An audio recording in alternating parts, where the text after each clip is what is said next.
thatmovieguyUK. Hi, welcome back, and maybe welcome for the very first time, and we are here again with some more reviews from Fantasia Film Festival, and today we will be talking about Monster Seafood Wars.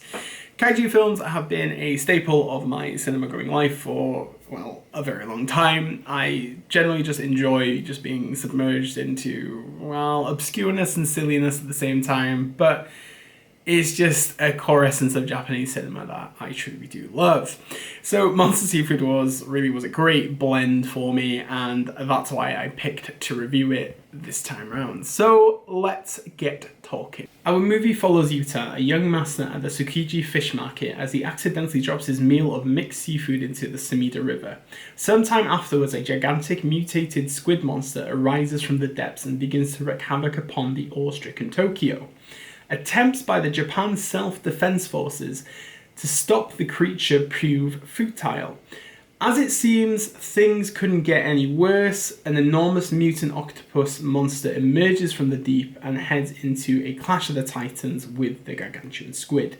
As a last-ditch effort by the government, they form a seafood monster attack team called SMAT, and an all-new plan of attack is immediately put into action.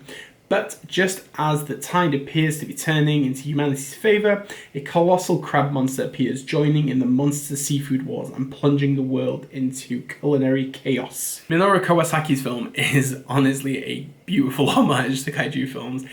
To begin with, these are creatures with humans in costumes, and for me that is a tick already. Purely for this reason, it kind of took me back to a simpler time where these films were not about making gigantic forms of money, but they were there just to show a labour of love for a genre film that is so beloved across the world. Not in vast majorities, but people do love them. And what I found so compelling about this, it's a very straightforward narrative. There is no real U-turns or anything like that. You kind of know what you're going to get. But there's a sheer inventiveness. This whole idea of the SMAT team is a mixed blend of people that have different ideas and concepts, and they come together, but also the inventions that they create to try and take down these kaijus is actually quite funny. And I'm not going to spoil the names of it. Once you watch it, you'll be like, oh, okay, that's fine. And the whole general idea of having more of an ensemble cast rather than focusing on so many characters is actually to the benefit of it, because we don't really have big story arcs or anything like that. But at the same time, I would be very intrigued to see a second film, or even a third, just to see how we would go. Kawasaki is a director that has really gone down the India road with his films. Anyway, he has been a staple in Fantasia film festivals previously, but none of these films I have seen. So I will have to go backwards and check them out, because this really entertained me.